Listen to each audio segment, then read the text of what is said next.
Hello, everyone, and welcome to Wellness Wednesday with 3W. Again, this is Beth Chase, your host for today's broadcast. Well, I have someone very special here in the studio today. Her name is Melanie Gibbs, and Melanie is actually one of the founders of 3W Medical. And I worked with her. I'm also a co-founder, and we worked together in helping to get this women's medical clinic started in the University of Washington area. Melanie is also a graduate of UW in biological psychology. Get that correct. Biological psychology. She's been married for how many years, Melanie? 5.5 years. Wow. Has it been that long? It's Okay. going fast. She's been married for 5.5 years and has a darling 2.5-year-old daughter named Josie. Well, we're here to talk about a subject that you may have heard before mentioned, but Melanie is going to talk about it from 3 different perspectives in her life. And one particular perspective and how it has impacted her life is very interesting, I think, to all of us when it comes to having children. So welcome, Melanie. I'm so glad that you could join us today. But what we're going to be talking about, or she's going to be talking about, is the post-traumatic stress disorder, PTSD. So Melanie, thank you for being here. Thanks so much for having me, Beth. Well, I'm just thrilled that you are willing to sit down and just be so transparent about something that is so personal and has so greatly impacted your life for years now. So let's just start with, what is PTSD? Absolutely. So PTSD, or post-traumatic stress disorder, is a psychological condition in which a person has a hard time recovering after either experiencing or witnessing a terrifying event. Typically, those are things that either threaten your sense of security physically or threaten your sense of self, such as sexual assault or something like that. Mm-hmm. So PTSD, is it something that is a chemical reaction to an event that has happened to you? Is a brain chemical reaction? It's kind of, well, I'm not a psychological practitioner of any kind, but it's like a series of symptoms like hyperarousal and having flashbacks that all have to do with not having properly processed the traumatic event. So the treatment then would be processing the traumatic event through counseling, various forms of counseling. So Melanie, what kinds of events can lead to PTSD? Yeah, so the kinds of events that we tend to think about are things like military service, something horrible happening in military, or, car accidents, things like that. But they can also be traumatic events such as traumatic childbirth, almost losing a child, or, any other particular one-time event. So that would be simple PTSD. Complex PTSD is a little bit different. It's more of an ongoing event in which you are experiencing a lack of safety. Something like being a prisoner of war is a good example, or being in a long-term abusive relationship is another example. So those two are a little bit different. Both of those have symptoms of hyperarousal, which is basically meaning you're feeling anxious all the time. It's almost like you're just on edge constantly, like almost as if you've had a lot of caffeine. You feel constantly aware of your surroundings, and it makes it hard to focus on other things going on in your life when you feel constantly agitated.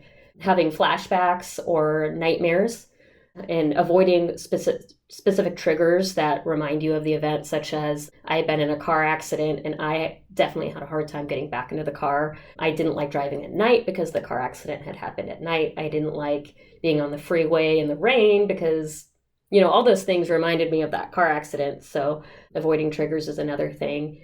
And complex PTSD has all of those symptoms, but in addition tends to have more nuanced symptoms such as ongoing emotional regulation problems, such as anger or feelings of depression and sadness, and also kind of changes in consciousness.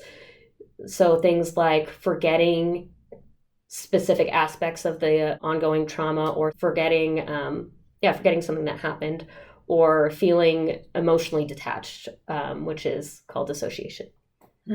So that's a really good, I think, description. I appreciate that from a clinical perspective. Tell us about your experience. Yeah, so each of those 3 instances or experiences that I had kind of brought out, I experienced different kinds of symptoms. So with the car accident, it was my first year of at UW, and I was driving, as I said, on the freeway at night. It was raining, and all of a sudden, out of nowhere, this car went spinning out of control and slammed right into me. And it was terrifying. For a split second, I definitely thought I was going to die. And when everything, the smoke literally cleared, I looked over and saw another car that had also been hit, and I went over to check on them. I definitely thought I was going to find somebody dead or close to it. So it was terrifying. The kinds of symptoms I experienced with that was nightmares, flashbacks when I was driving, when things would trigger that memory. I forgot a couple things actually from that experience. Like, I don't remember being in the ambulance on the way to the hospital, although I know that I was in the ambulance and I was awake and alert at the time.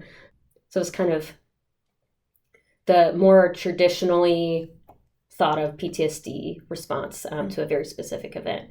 Well, I have a question about that because I've had others describe something similar to yours where an event happened and you can't remember either all of it or portions of it. Yeah. And is that your body just saying, you know what? This is more than what you can bear right now. Is that what it is? What is it? I think that is the theory. A really good book on this is actually called The Body Keeps the Score by Bessel van der Kolk. And he talks about that. He talks about, your body just experiencing too much, and how a lot of the PTSD symptoms that we experience are your body, or your brain attempting to deal with something that is too difficult for it to deal with, if that makes sense. It's kind of like your body trying to survive. Yeah. So you think it's really the body just knowing best? Yes. Your body just say, just trust me, I know what I'm doing. That's the way that I definitely think about it. Again, I'm not a practitioner, but that's how I think about it. Like, you know what? You just can't quite handle this right now. We're gonna put that to the side, and maybe you won't ever remember it. So does it ever come back? I don't have a memory of that. I definitely have heard of people remembering things after the fact. I have not personally experienced that.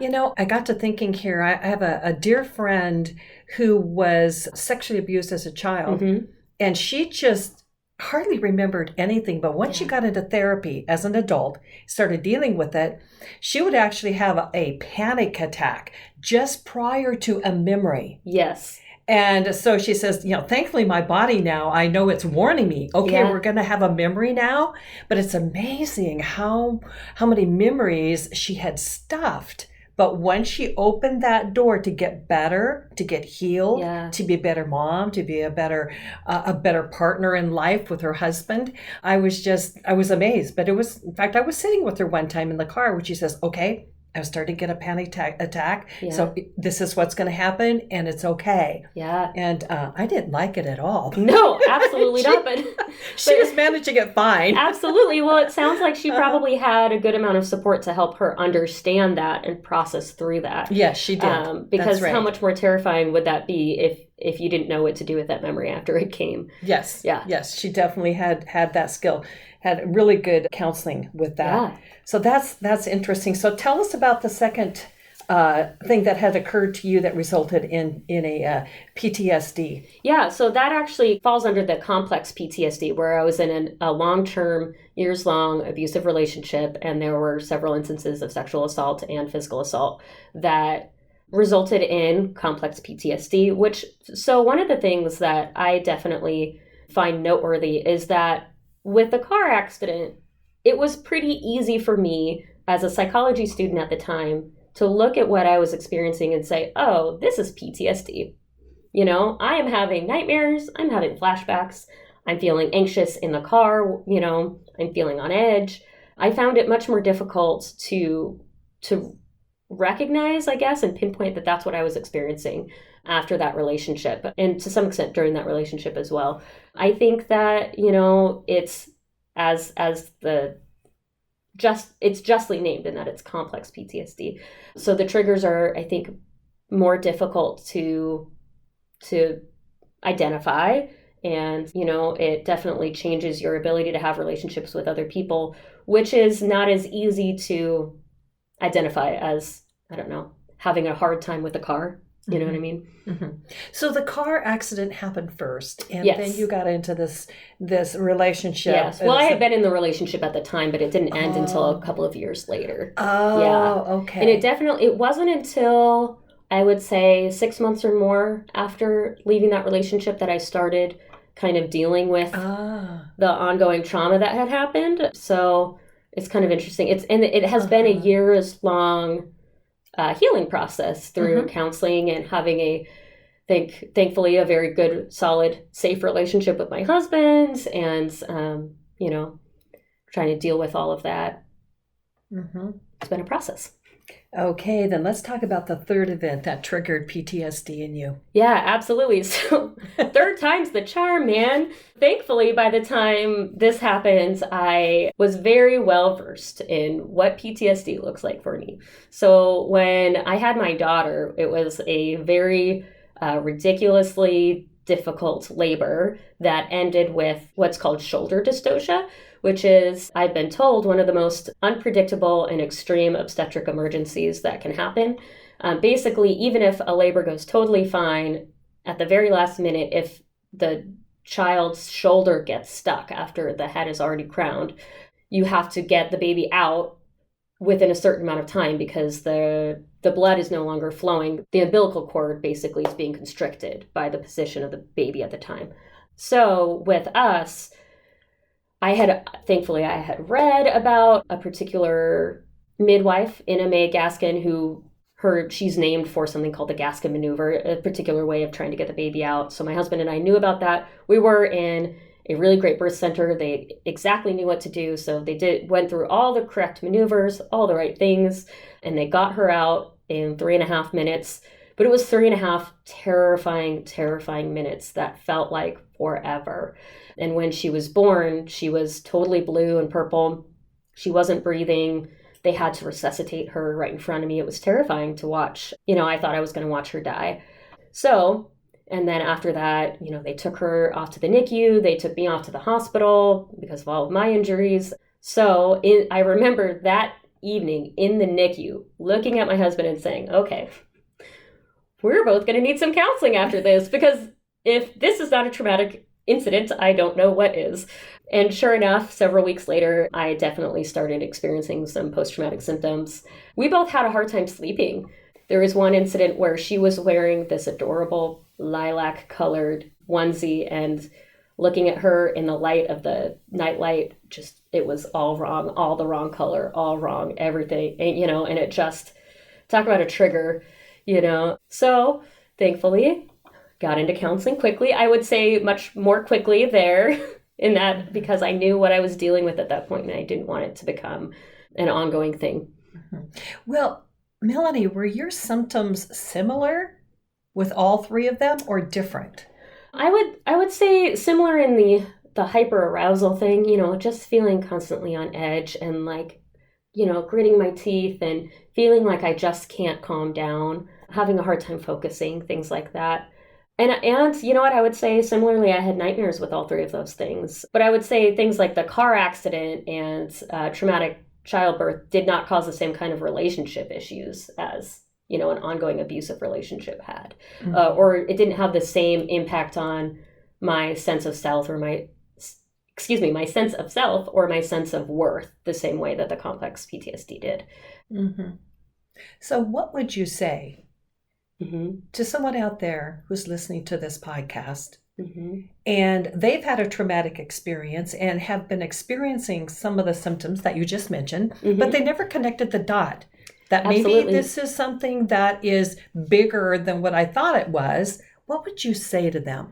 Yeah, absolutely. I would say it is always a good idea to seek counseling. And if you, the first counselor or the first 3 or 4 counselors you see don't pan out for you, don't give up, keep looking. So for example, when I went to counseling the first time for the car accident, the counselor that I had was just so detached. And there was, I just didn't feel like I was making progress at all. And so I had to go and find somebody else. So I would say, you deserve to not feel that way, and that it's completely treatable.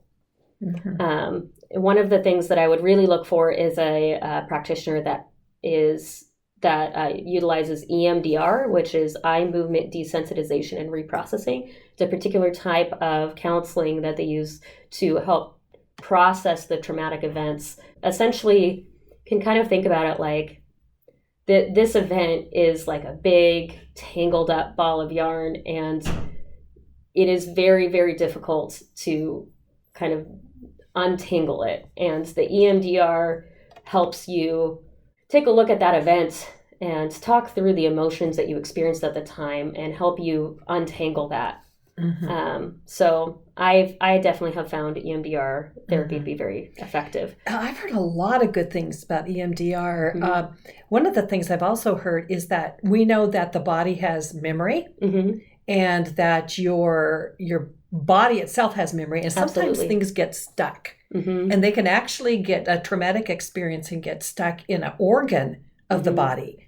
And that EMDR is very good at helping your body to release that, so that it can go through the healing and the processing stage. Because if you can't process it, you're kind of stuck, right? Absolutely. And that book that I mentioned earlier, The Body Keeps the Score, talks a lot about that, about the somatic impacts of a traumatic event, and the way that some people will come out of a traumatic event with chronic pain or injury that they can't find a physical reason for that, and it's the trauma. It's the body trying to deal with the trauma. So I would also absolutely recommend that book. He's kind of one of the most well-known authorities on that, and I found it so relatable. They have so many stories of people with various kinds of trauma and the impact that it had on them and their healing process. So I found it very helpful. Okay. Is that the book, The Body Keeps the Score? Okay. And who's the author again? Yeah. His name is Bessel van der Kolk. Oh, okay. Bessel, Bessel. And then his last name is 3 words, Van der Kolk. It's an awesome last name. I love it. Yeah. Very, very, it sounds very strong. Wouldn't want to mess with him. Nope. Now, Melanie, let's say someone's out there and they're listening to some of these symptoms and they start going into a little bit of denial, like, oh, no, I really don't have that. Is there a place on the internet that they can go to where there's like a self-assessment? Absolutely. I know that there are several. The one that I was looking at this morning is on the Anxiety and Depression Association of America website. That's adaa.org, and they have a really quick, easy self-assessment, basically asking you, are you experiencing this? Are you experiencing that? And you can go through and kind of, see if what you're experiencing does or does not match up with the symptoms of PTSD. I find that helpful. Okay, that's adaa.org.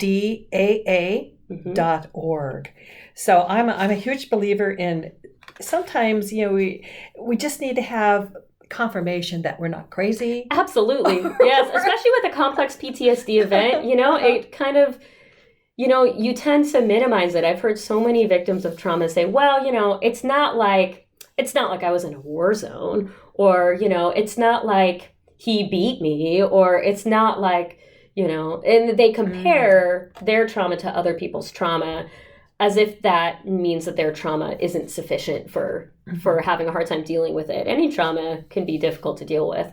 And, you don't have to have the biggest, baddest trauma out there to have a hard time. Anybody can get PTSD, and it's not a problem with you, and it's totally treatable. Melanie, what do you think of this? Like, one of the questions that this is, of course, becoming self-awareness. And because I can see how self-awareness is really important in this kind of thing. Absolutely. So maybe one thing is to just pay attention to your body and what's happening, and just be curious about it. Yes. And just say, you know what? This is kind of weird. Now, in organizational development, they have this kind of principle that if something happens one time, it's just maybe a thing. Sure. If something happens the second time, then you should say, that's interesting. But if something happens a third time, it's generally a pattern. Yes. And perhaps that's when that might be a good way to say, okay, this is a pattern. Maybe I need to either go talk to someone, go to the Anxiety Depression Association of America website and take the self-evaluation, but don't just stuff it. Yes. Because wouldn't you agree that by stuffing it, sooner or later, it's going to come around to bite you. Absolutely. And in fact, stuffing it is positively correlated with having more PTSD symptoms. So the more that you stuff it, the more unprocessed that emotion is, the more unprocessed that traumatic event is, the harder time your brain and body are going to have with dealing with it. So especially right after a traumatic event is a great time to start talking about it. You know, the more you talk about it, essentially, the more your brain processes it. So I would say, actually, I have another recommendation now that I think about it for somebody who might be experiencing some of these symptoms, is to start writing about it and to physically write about it with a pen and paper, and rather than typing, because that's been shown to better help you process the emotions, and write about the traumatic event. And then, so what I did, for example, after having my daughter is, I would say it was probably a month after having her, I wrote down her birth story. And then a couple months later, I wrote it down again. And then a couple months later, I wrote it down again. And I found it helpful not only to process it, but also to be able to look back and see the progress that I had made. The kinds of things that I focused on changed over time. I focused less on every single thought I had about what life without her would be like. And I focused more on what the midwife did, what my husband did to help in that, you know, it really just unraveled that. So it had less power over me, you know, and I actually started writing about not only her birth, but our whole postpartum experience. And I wrote about it on a blog. Yes, tell us about your blog. So it's called Carry On Bravely. So carryonbravely.org. And basically it really helped me process through her birth and all the ups and many downs of the last couple years with a daughter. And yeah, so you feel free to check it out. I definitely talk about my experience of postpartum PTSD and traumatic birth. So okay, and awesome. Writing can be really excellent therapy. Yes, it sure can. Well, you know, I'm listening to and I'm thinking that really PTSD is not bad. It's really your body saying, "Hey, something is wrong. Something is wrong here. Absolutely. Let's pay attention to it." Yes, it's. I would say the problem comes when you continue to stuff it, and you continue to try to pretend like it's not an issue, because those emotions are still there. They're just kind of trapped and unprocessed. And you don't want to leave it there. No. It's not good for you. It's not good for people you care about. So, okay. Well, Melanie, thank you so much for sharing, like I said, such a transparent and personal way, your story. We do need to wrap this episode up, and thank you again for joining us. You're welcome. But before I close here, what is the one message that you would want to leave with every listening person out there? Yes, absolutely. I would like to say that PTSD can happen to anybody who has experienced a traumatic event or even witnessed a traumatic event, and that 8 out of every 100 people are thought to experience PTSD at some point in their life, and that it is treatable and that you can feel better. You absolutely can. Don't wait. Don't wait. Okay, great. Thanks again, Melanie. You're so welcome. I hope you found this episode helpful. I found it very helpful for me as well. So if you would like to get more information about 3W Medical, please go to their website, which is 3wmedical.org. That's the number 3, the letter W, and medical.org. Now, when you get on the website there, if you go to the top, there's, of course, the menu, and click on Wellness Wednesday tab. And Wellness Wednesday tab will take you to the page specifically about these episodes. You can listen to all of the different episodes that we have so far. You can see all kinds of companion resources for the various episodes. And so anyway, please feel free to contact us there. Also, when you get to that page, you can ask a question of Dr. Susan Rutherford. We call her Dr. Sue.